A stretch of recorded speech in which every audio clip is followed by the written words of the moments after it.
Break के बाद आपका स्वागत है। रुक करते हैं खबरों की ओर। पीएम मोदी कोरोना से बचाव को लेकर एक जन आंदोलन की शुरुआत करेंगे। कोरोना से बचाव का एकमात्र हथियार मास्क पहनना, सामाजिक दूरी का पालन करना और हाथ धोना है। केंद्रीय मंत्री प्रकाश जावड़ेकर ने कहा कि इसी सिद्धांत का पालन करते हुए सार्वजनिक स्थानों पर इन उपायों के बारे में जागरूकता बढ़ाने के अभियान को शुरू किया जाएगा। उन्होंने आगे कहा कि कोरोना काल में डरने की नहीं, सावधानी की आवश्यकता है और ये संदेश जन जन तक पहुंचाने के लिए जन चेतना की मुहिम चलाई जाएगी। दवा, वैक्सीन के बिना मास्क, 2 गज की सुरक्षित दूरी और हाथ धोना ही सुरक्षा कवच है।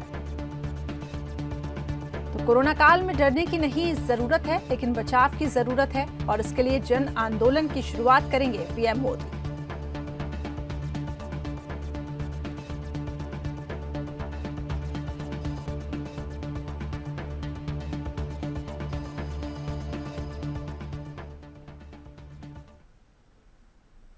आगे बढ़ते हैं। निर्वाचित सरकारों के प्रमुख के रूप में पीएम मोदी ने 19 साल पूरे किए हैं और पहले मुख्यमंत्री और अब प्रधानमंत्री के कुल कार्यकाल के 20वें साल में प्रवेश करने के मौके पर पीएम मोदी ने लोगों का शुक्रिया कहा। उन्होंने ट्वीट भी किया और ट्वीट करते हुए कहा कि कोई व्यक्ति कभी ये दावा नहीं कर सकता कि मुझ में कोई कमी नहीं है। इतने महत्वपूर्ण और जिम्मेदारी भरे पदों पर एक लंबा कालखंड, एक मनुष्य होने के नाते मुझसे भी गलतियां हो सकती हैं। ये मेरा सौभाग्य है कि मेरा इन सीमाओं और मर्यादाओं के बावजूद आप सबका प्रेम उत्तरोत्तर बढ़ रहा है। तो एक के बाद एक पीएम मोदी ने ट्वीट करते हुए आभार भी जताया। इसके साथ ही उन्होंने कहा कि मैं अपने आप को आपके आशीर्वाद के योग्य, आपके प्रेम के योग्य बनाने के लिए निरंतर प्रयासरत रहूंगा। देशवासियों को एक बार फिर से विश्वास दिलाता हूं कि देश हित और गरीबों का कल्याण यही मेरे लिए सर्वोपरि है और हमेशा सर्वोपरि रहेगा। तो इन 19 सालों में मुख्यमंत्री के तौर पर, फिर प्रधानमंत्री के तौर पर पीएम मोदी ने कई चुनौतियों का भी सामना किया, तो कई कठिन फैसले भी उन्होंने लिए। मोदी एक कुशल प्रशासक के तौर पर तो जाने ही जाते हैं, लेकिन कम ही लोगों को पता होगा कि उनके हृदय में एक कवि भी बसता है। मोदी कविता भी लिखते हैं। देखिए ये खास रिपोर्ट। नरेंद्र दामोदर दास मोदी, ये नाम है एक जिद का।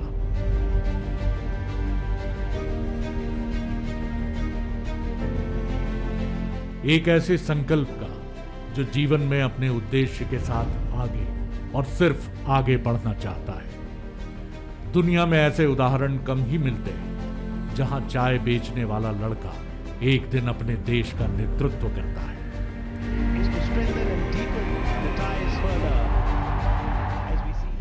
राजनीति की राहें मोदी के लिए मखमली सेज कभी नहीं रही।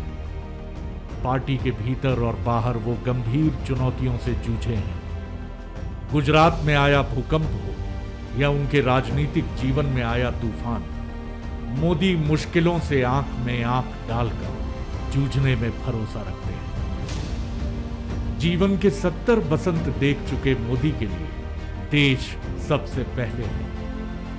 बड़े फैसले और जोखिम लेकर आगे बढ़ने में जरा भी हिचकिचाहट न दिखाना उनकी राजनीतिक शैली है। धारा 370 हो या फिर ट्रिपल तलाक या राम मंदिर निर्माण, मोदी हमेशा आगे बढ़कर निर्णय लेने वाले प्रधानमंत्री हैं। नोटबंदी और जीएसटी जैसे फैसलों को लेकर उनकी सरकार की आलोचना भी हुई, लेकिन हर फैसले में उनके साथ हनुमान की भूमिका निभाने वाले उनके अभिन्न साथी केंद्रीय गृह मंत्री अमित शाह कहते हैं कि इनसे बीजेपी को नहीं, देश को फायदा हुआ है। बीजेपी बड़ी तेजी से देश को आगे ले जाना चाहती है। जीएसटी हो या डिमोनेटाइजेशन, इससे भारतीय जनता पार्टी या नरेंद्र मोदी का कोई व्यक्तिगत फायदा नहीं है। ये देश की भलाई के लिए लिया गया फैसला है। कोई भी बताए मुझे जीएसटी से बीजेपी को क्या फायदा है। थोड़ा बहुत हमारी प्रचार की सामग्री पर भी जीएसटी तो लगा होगा, परंतु एक अर्थव्यवस्था को फाइनेंशियल डिसिप्लिन के 4 कोने के अंदर लाने का ये हमारा प्रयास है। और भारतीय जनता पार्टी की सरकार ने 2014 से आज तक कभी भी ऐसा फैसला नहीं लिया जो लोगों को अच्छा लगे। हमने ऐसे फैसले लिए जो लोगों के लिए अच्छे हो। शायद कम लोग जानते हैं कि एक सख्त प्रशासक की छवि रखने वाले मोदी के व्यक्तित्व के पीछे एक कवि भी है। 1986 से अपनी भावनाओं को डायरी में उतारने वाले मोदी अच्छे कवि भी हैं। एक विचित्र घटनाक्रम भी उनसे जुड़ा है। ये साल 2000 की बात है। मोदी अपने घर में न जाने किस भावना से संचालित होकर अपनी डायरी के पन्नों को आग के हवाले करते जा रहे थे।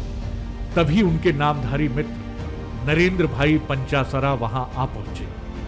उन्होंने न सिर्फ मोदी को ऐसा करने से रोका, बल्कि जाते समय उनकी अपनी डायरी भी साथ ले गए। शायद उन्हें डर था कि मोदी कहीं अपनी पूरी डायरी को ही नष्ट न कर दें। बाद में उनके मित्रों के प्रयासों से मोदी की कविताएं साक्षी भाव शीर्षक से प्रकाशित हुई। इसी साल इस पुस्तक का अंग्रेजी अनुवाद लेटर्स टू मदर के नाम से प्रकाशित हुआ है।